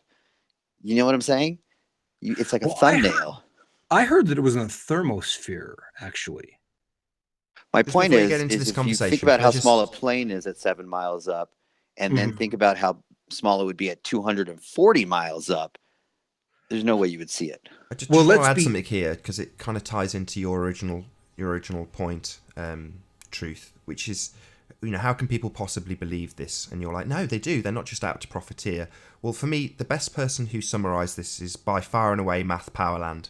So the bottom line is, you will never get to see Earth as a sphere, as an individual. You won't get to see that point of view, ever. So to say, what's your proof it's a sphere? Well, the very easiest and obvious proof would be to see it as a sphere. But no one ever gets to do that. What we do get is told it's a sphere by people who say they have seen it as a sphere and present you images of it being as a sphere. But you personally don't get that point of view ever. So to assume that you know you're on a sphere when you can't see it and won't get to see it means it falls into one category: belief. Yes. Well, and isn't that kind of the idea behind this zetetic astronomy? What have you heard of that? Sure, yeah. Absolutely. Yeah, basically that what you can't kind of physically experience, or what you can't experience vis-a-vis your own personal perception, you have to be skeptical of. And one of those things I think that is I don't know, I think there are other things that we take for granted that are actually real, like, let's say, viruses. It takes and I know that sounds a little weird for now, but just humor me for just 1 second. It takes a scanning electron microscope to actually view something as small as a virus. And so we're putting a lot of faith in the equipment and those things. And what a scanning electron microscope really does is it doesn't view the virus actually. It just bounces electrons off the virus, and it kind of creates an image based on those. So we're not really, in the zetetic way, I would say, viewing a virus. So using the same logic, it would seem that the normal person, or anybody, can't actually view something as small as a virus or an atom. So, I mean, what do you guys think about that, as far as, in the very micro world, you know, are those things in question as well? Well, no, because in the same way you can view the macroscopic world and get a good idea of what the stars look like. We talked earlier about telescopes. Obviously, we are looking at the stars. This does hold fascination for many flat earthers. So, but that isn't what your representations from NASA are like. So yes, you can have a look at what's up there, and the same thing applies on the microscopic level. But if somebody else is presenting something entirely different, then you must question it if you can't get that view. So on the microscopic level, if you to look at a virus and then you get a good idea of what it looks like through your telescope or through your whatever equipment that you're using to analyse it, and then somebody else on TV says it looks something totally different, then wouldn't you be suspicious of that particular presentation of a virus? Yes. The same applies to space. Yes. And we see this in viruses too. I mean, we're really talking about the politics of knowledge, and not everyone is looking at microscopes or even understanding, cellular growth and whatnot.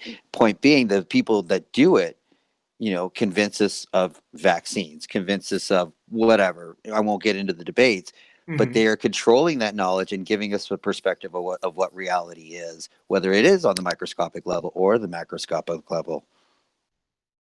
Yeah, because I was very interested in that, because, atoms, and then as far as things like atomic particles of the standard model, these are the things like called quarks that make up atoms. It really gets very, very, very small and very, very, and you're kind of relying on the same scientists at that level, in the Large Hadron Collider and in other uh, uh, uh, colliders like Money Fermi sucking Labs. whores, What's that? other money sucking. Yeah, yeah. I mean, and that's definitely a position, and that's what I wanted to kind of know from you guys, is that you guys, what do you think about those type of things, like the Large Hadron Collider and some of those scientific things that are pretty far out there? I would agree they're pretty far out there, and the layman has zero chance. I mean, we may be able to, as the layman, we may be able to actually look up into the sky with an amateur telescope and maybe see Saturn, right, and the rings around it. But what we cannot do is we cannot do some of the things they do at CERN. We can't. So we just kind of have to literally just totally take their word for it. Oh no! So, I can't. I don't go want out to go and too have a. far off subject, but I think it's the same topic in a way, if you can understand that. You mean I can't go out and observe the God particle for myself? Oh no. No, absolutely. And I cannot either. And I cannot either. And so, so I just, that's just a wonder that I had. I just had a wonder, because I'm interested in just, seeing what your guys' viewpoints are on things. I've listened to a few of your broadcasts, and some of them are better than others. Some people ask better questions than others, but I'd like to actually just, not a debate. I really don't want to debate you guys. I just want to open a discussion and learn more, if I In your can, question, I about think you've summed it your up. positions. You've summed it up nicely in your question, though, in terms of CERN. My answers would be just a rephrasing of your questioning, because it sounds like you already get it. It's down to what you can confirm and what you have to take on trust or faith or belief, whatever word, interchangeable word you want to slip in there. So yeah, that's what it boils down to. But what I would expand on is that in terms of space, there is a potential, a longing. I certainly had it, maybe to a certain degree still do, to go up there, to explore in that direction. And that has to be explained to the populace, that you kind of can't, or you have to keep dangling the carrot and saying one day we'll get to Mars, one day we'll go back to the moon, but then kind of say, well, no, we've never promised that. So you've kind of got to keep this going. Whereas if you can control it on the microscopic level, what our world is and how it works, then I think you've got a better chance as a controlling elite to keep that well under wraps and keep it away from the common man in every respect. So no common man is going to build a hadron collider. So therefore, no common man will ever get to question their narrative in terms of God. I tend to agree with that. So that's why I kind of brought up, and I don't know if I'm misusing the term zetetic astronomy. I think that has to do with our experiential, what we can actually personally experience. Am I wrong about that, or? Yeah, I think that's pretty close. Okay. So, so to advance a little bit,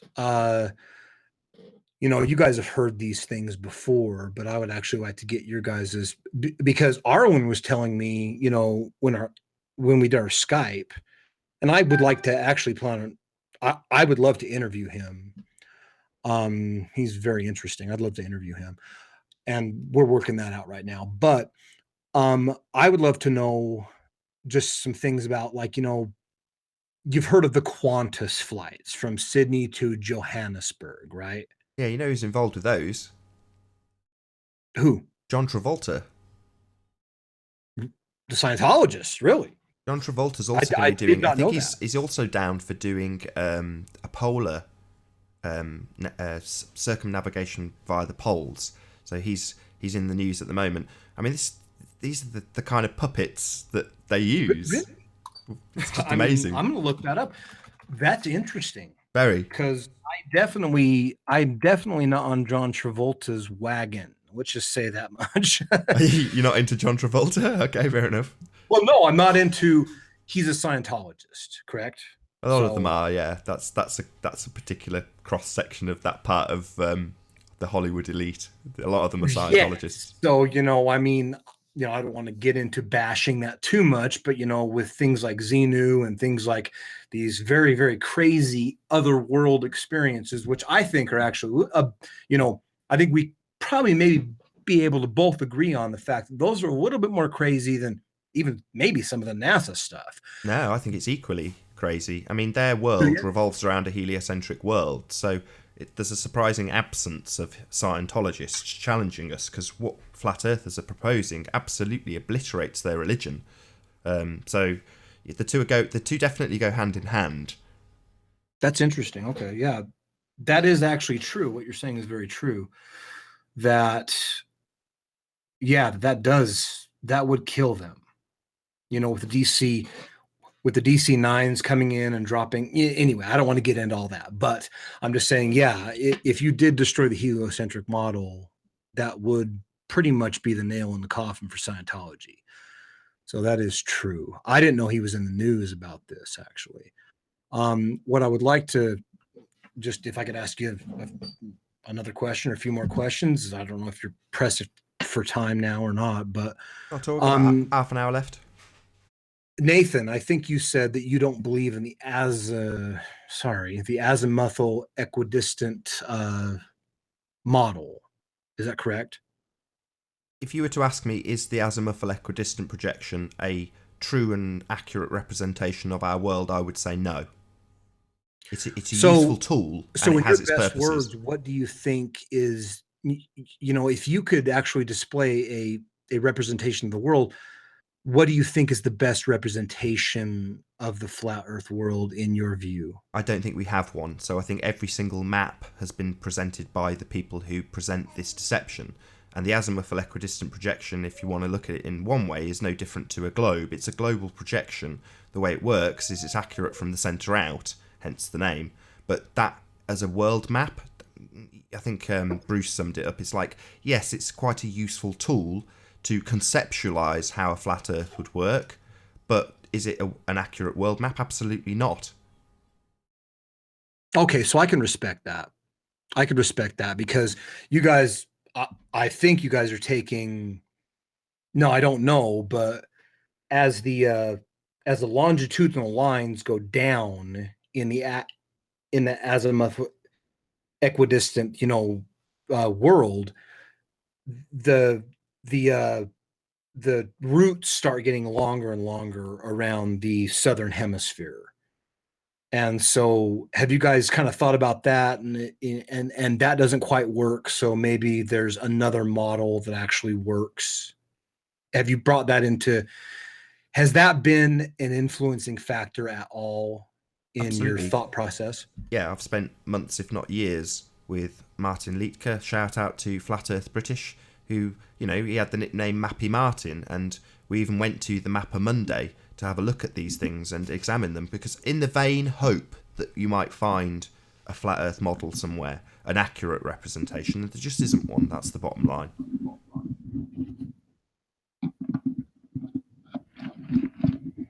Sorry, I've lost you for a second. Are you there? Yeah, I'm still here. I was just saying that as far as I am concerned, if there's a deception, and I absolutely believe that there is, then the people who are producing this information, i.e. the maps, aren't going to give you an accurate one. They're going to give you distorted representations, and that's what we get in various different forms and formats. So yes, the azimuthal equidistant projection stretches things at the edges, so if you're to use it not from the centre, which is, if you're planning out that route that you discussed, that flight, then yeah, you're no longer using the map as it's intended to be used. So it's going to distort things in such a way that it's going to be wildly inaccurate. And it is when you use it in the way it wasn't deemed to be used. But is there an accurate one? No, I would stand by that to my death. There's not going to be one. I don't think anyone will ever find one. The only one that I know of that could be conceived as one is kept as I've forgotten the word, it's like kept as a database, and you can pull from it and get little sections from it, and that's what the military use. It does have a title, I'll look it up. I'm not... Oh, yeah.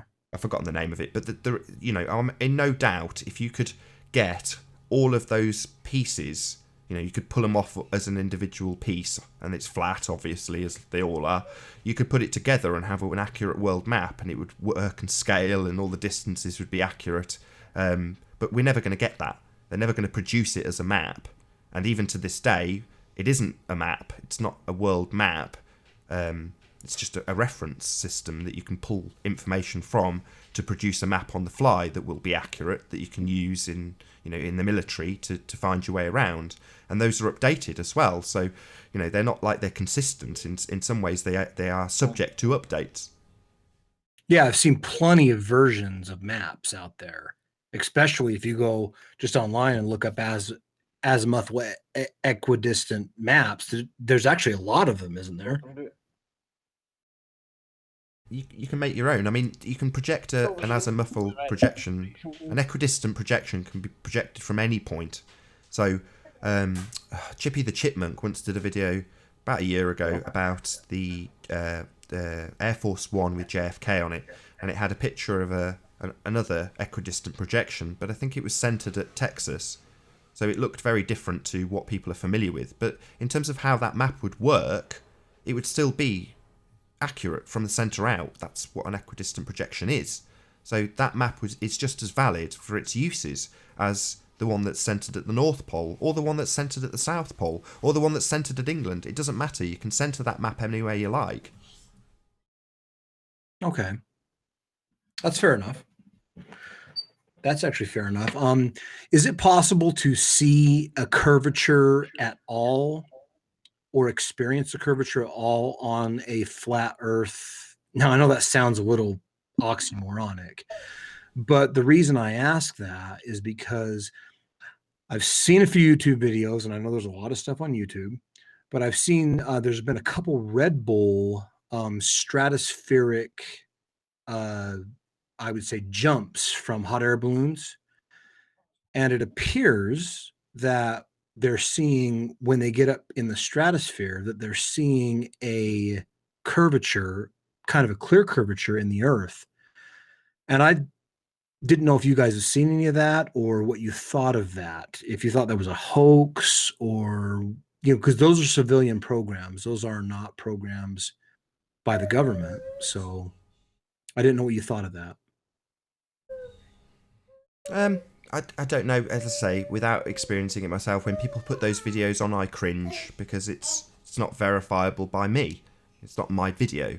So it's hard to comment on, is my honest answer. It's not verifiable, so I don't yet necessarily use those things as proof of anything. I'll have a look. Other That's people fair do enough. all day long, and they're welcome to, if you want to take someone else's footage and say that proves the Earth is a curve. What I would say, though, in terms of your original question, has anybody seen curvature? Well, if there is curvature, there's a mathematical equation that dictates how much curvature we should see based on being on a ball that is 24,900 miles in circumference.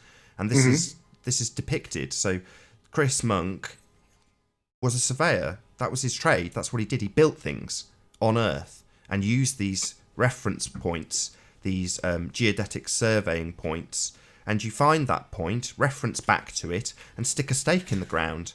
Now, if let's say you're 100 metres above or below it, you then reference your single location to 0, so you don't have to constantly minus off 100 feet or add on 100 feet relative to the geodetic surveying location. But once you've stuck that stick in the ground, you then level your transit.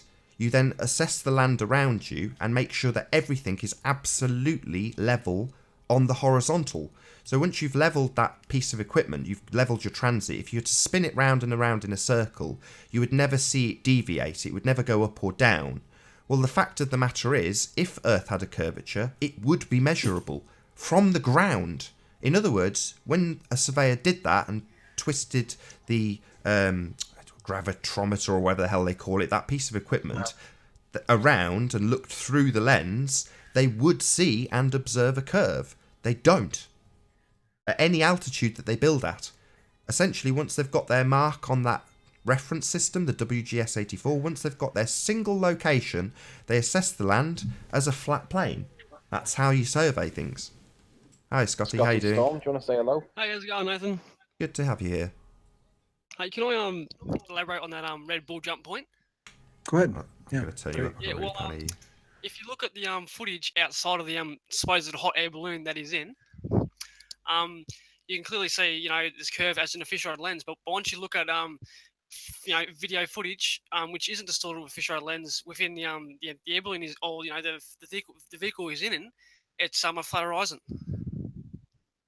It's what now? Sorry about that. It's a flat horizon. When you look at the footage from inside, the thing he was using to jump out of on the Red Bull jump.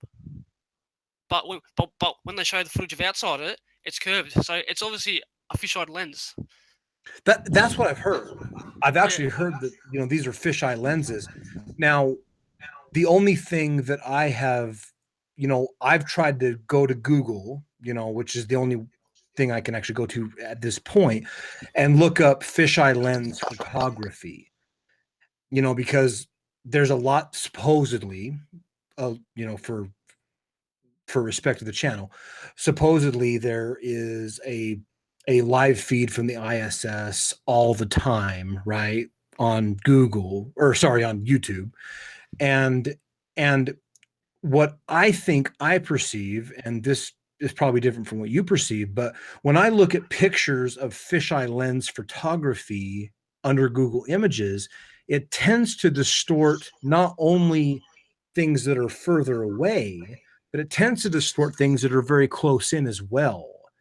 And I have not seen any evidence, especially when it comes to the ISS walks that I see, of distortion of anything but the further away object, which is the Earth. Oh, really? I can Because- find you that- dozens of examples because of the Hollywood- solar panels Go ahead. being bent round with the curvature. But again, I would say the same thing, which is I don't necessarily take it as proof either way. So, no disrespect to you, Scotty, but when Scotty says things like the Felix Baumgarten, a door opens and you look out with a standard camera and you've got a flat horizon, I disregard all of that.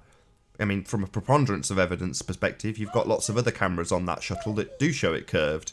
So to take the single perspective, which I haven't captured from inside that capsule, for me just seems like I'm lying to myself if I use that as a proof. For me, a much better proof is if there is curve, it is on the ground. We should be able to measure it. In fact, it must be measurable if it's there, but it isn't. That's the bottom line. Yeah. The whole point in the surveying system is to make you think you're starting out on a sphere and then flattening it out so that it'll match reality when you actually survey things. And as we all well know, or should all well know, things are surveyed flat. Hi, Pete, is that the real you or not? Say a quick hello. Pete, can you hear us?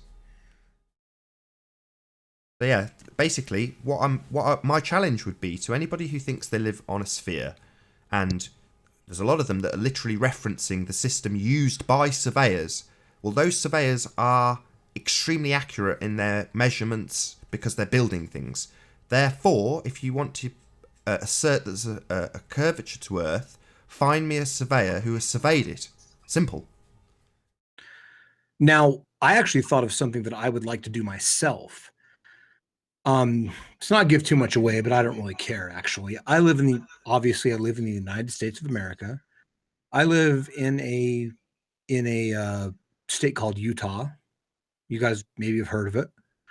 And we have a very large lake here called the Great Salt Lake. And what I was actually want to ask you guys, because you guys have, how far, because on the Great Salt Lake, there are vantage points that I can go to and do my own, and actually do my own study, but I'm not a surveyor, so kind of what I'm wondering is if you could give me, if you guys might be able to give me some advice. I want to go out and kind of look, into the distance on the Great Salt Lake. I have about 40 miles where I can look, and there's an island across that way. Do you guys have any advice on that in how I can actually, as a layman, take a look at that and maybe be able to kind of make my own assessment? Sure. Let me have this one, Nath. Essentially, over a lake, it's non-tidal. I'm assuming it's a non-tidal lake. Yeah, It's not a salt lake, is it? Is it fresh water? it's salt. It's salt. Okay. It's the Great so Salt Lake. Yeah. that can have a little bit of tide. But listen, I'm gonna have to grab this call. Nath, do you want to carry on? Sorry. Okay. I wasn't really keeping up with the conversation. I'm really sorry. Sorry. I just was wondering how I could make my own observations. I have an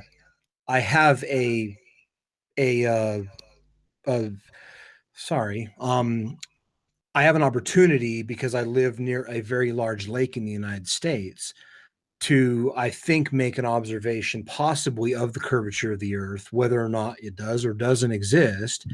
And I was just wondering, that's why my first question kind of was, Okay. were you guys going out and making your own observations on the Isle of Man using spotting scopes or whatnot, or were you guys just kind of taking, things that were on the internet? Because I would like to make my own personal observations, and so go Look, ahead there. I've got an answer for you, but I just want to say a quick hello to our new guest. So how you doing? We've got Scott. How you doing? Different Scott.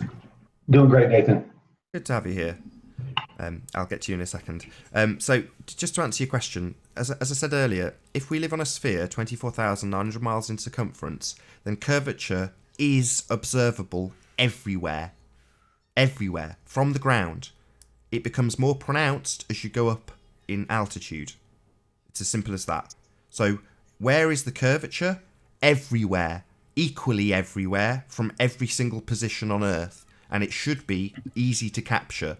So, going to these lakes, and no, as far as I'm concerned, you should be able to capture it looking out your window. But that's my attitude. If the Earth is a sphere, it's a sphere everywhere. Stop But being isn't it crazy, easier on a man. lake because a lake is very flat? So it's is easier to everything. So observe. is the on a world lake that we rather see. than flat land, know. which is lumpy and has some mountains and whatnot on it. Sure, I appreciate that, but I mean, there's a video out there called A Mountain of Evidence as an example, where a guy went up at altitude, very high altitude, up a mountain, and assessed the land around him, and was still able to extrapolate that there was no curvature from there. And he's up a mountain, he's got no flat surfaces anywhere in his view, none. But that's my point. If the world's a sphere, it's a sphere everywhere. Therefore, everything should be dropping away from us from ground level and get more pronounced as you go up. Obviously, if you're going to accept that if you go up far enough, it turns into a complete ball that you can see, that would necessitate that as you rise in altitude, it becomes more spherical as you go up. Now, by the virtue of the maths of a sphere 24,900 miles in circumference, you would see a curve at ground level. Therefore, as you rise, it would get more curvy. So you should see it everywhere you go. You don't, and you're looking for places that are particularly flat to see why there isn't curvature. It should be everywhere. I think that's a pretty good point. Can I go back to the ISS for a second? Sure. Go ahead. You know, Sorry, when I'm you not see close, but go ahead. when you see ISS footage, why isn't the Earth moving for? What's that? Sorry, why isn't the Earth Moving. When you see ISS footage, the Earth's not moving; it's just still. The only explanation that I think I could come up with here is that the Earth is a very, very large mass, and that the larger the mass, say the Earth is spinning at 1,000 miles per hour, right? I forgot I forgot what they said the circumference of the Earth was, but I think what the explanation is of that, I think I've heard, is that, well, sorry, there's a couple things. One, the ISS is in orbit around the Earth, but sorry, that's not it. What I have heard, what I think I've heard is that it's hard to see that. It's hard to see that because the Earth is so large. Now, that may be a ridiculous explanation. I'm just trying to do the best I can. I'm just trying to say I think what I've heard is because the Earth is so massive, it is more difficult to see it spin because it takes 24 whole hours for the Earth to spin all the way around. So you're not going to see this thing just whirling around. It's going to take, and if I could do math, quick math, which I'm not going to be able to do, but it's going to take a certain amount of time for the Earth to rotate a certain amount of degrees. And those are probably going to be, not significant when you just look at the ISS footage. What do you think about that? What do I think about that? I think it's a bunch of rubbish. Do you? The Earth never moves. You can watch ISS footage, 24 hours a week. It never moves. It stays still. It's just like that argument. Oh, fucking the moon's fucking orbiting. It's like rotating around us. It's fucking one side. You can see it's not fucking moving. What are you talking about? Like, it's well, just, no, the moon doesn't rotate. Yeah. Oh, they say it does. No, the scientists don't say the moon rotates. They say it keeps orbit with us. They say it's moving. So what? Are you saying it's not moving? No, yes, the moon is showing one side of itself around us, but the moon takes and I'm not a scientist, guys, but doesn't the moon take a month to kind of do its whole cycle?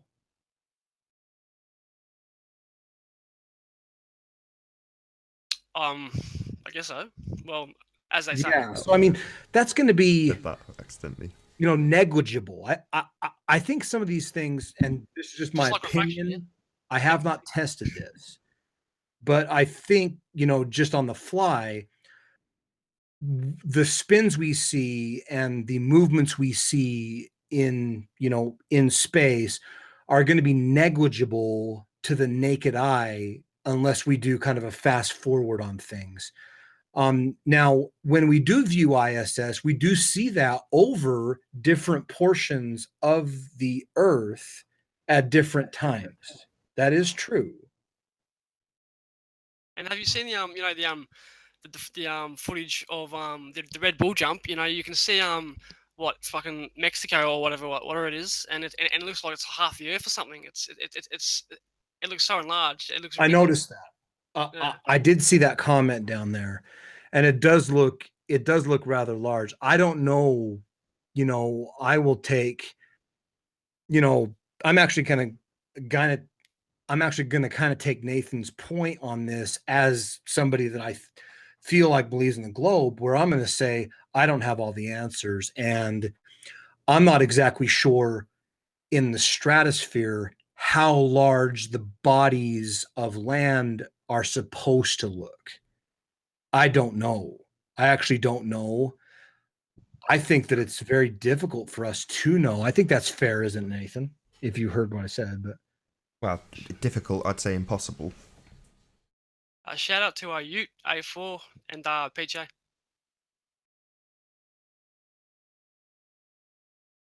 well, guys, I really appreciate being able to talk to you guys, in a respectful way, and just being able to ask you guys questions. It seems like you guys are really trying to find out what's going on here. I come from a different standpoint where I'm really doing the same. I'm a long range shooter. I live in the States, so we love our guns, right? And I have a very high powered rifle. My friend does too.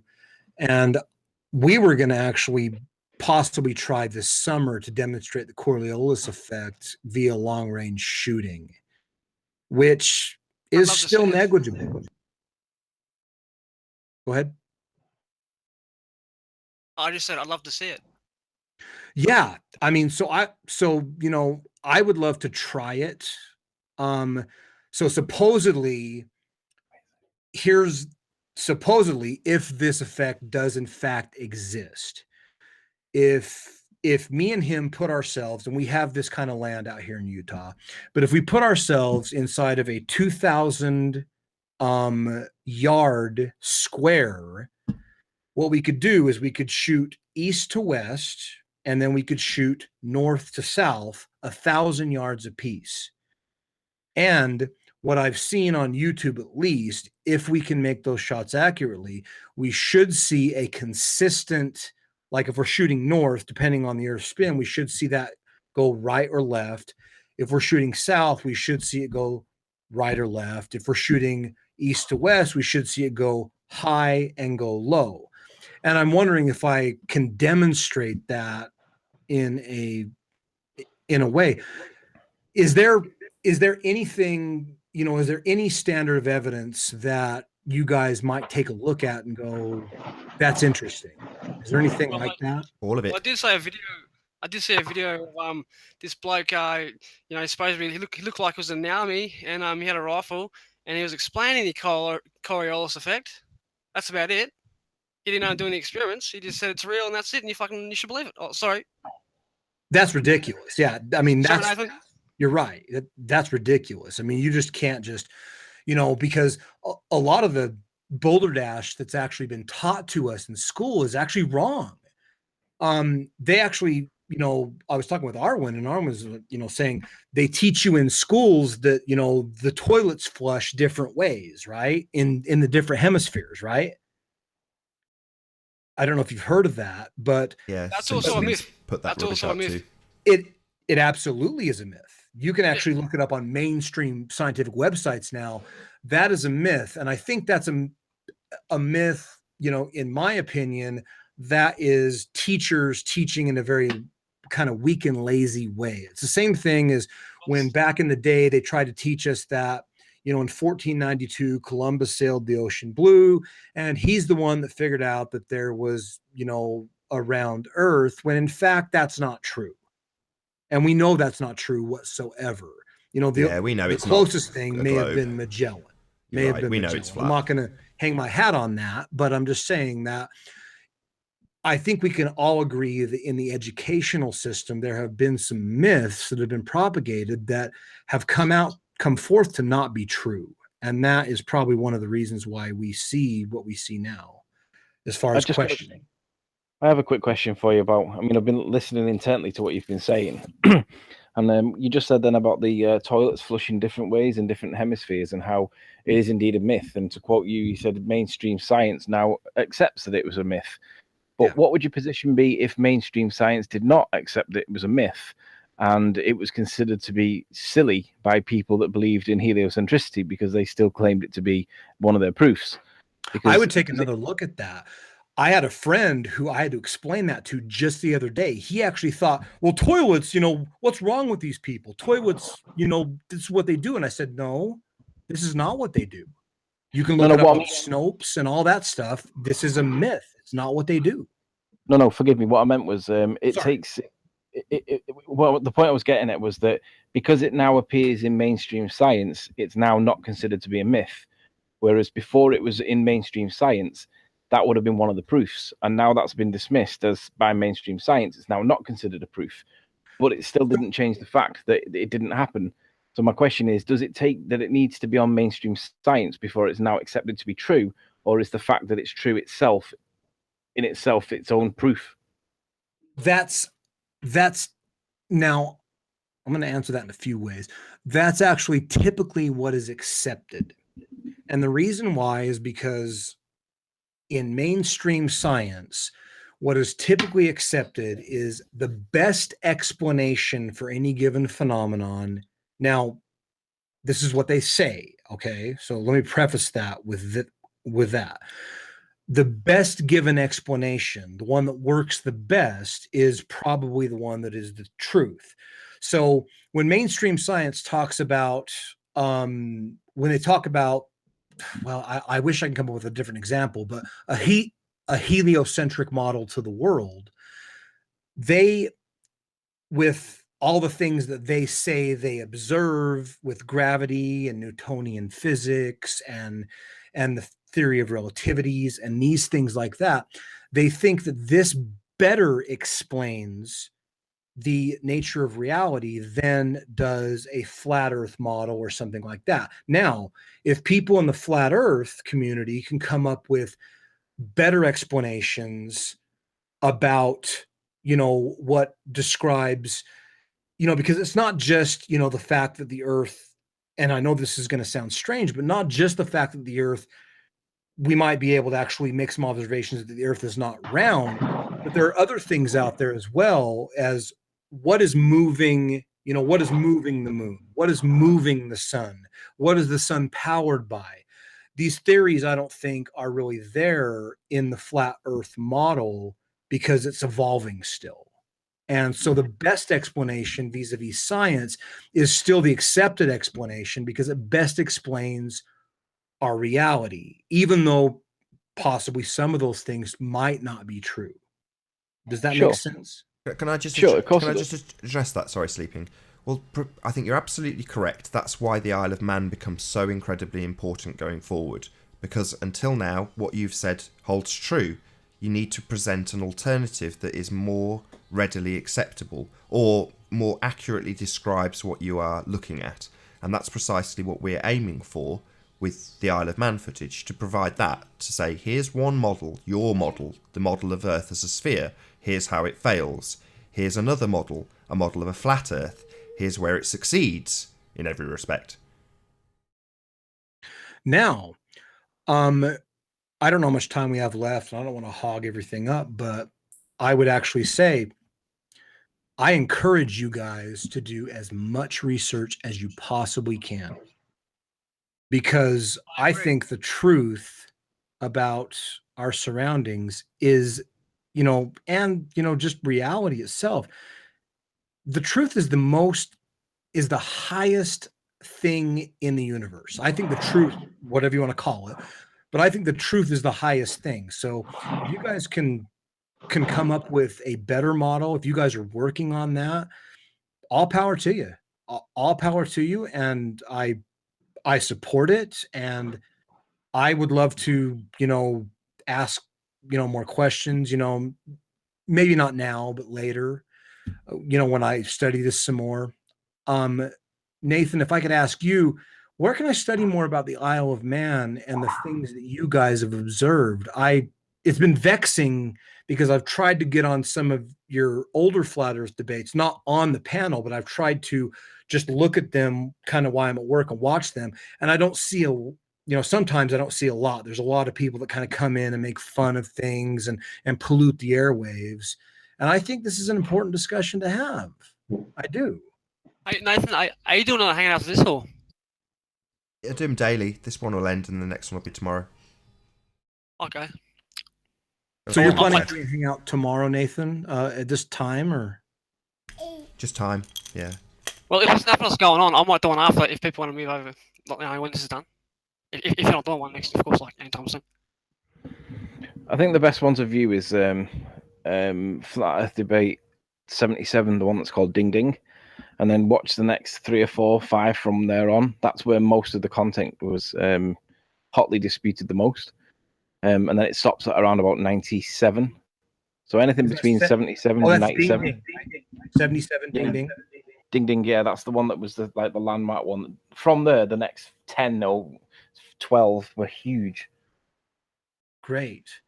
Well, great. I would actually love to study that.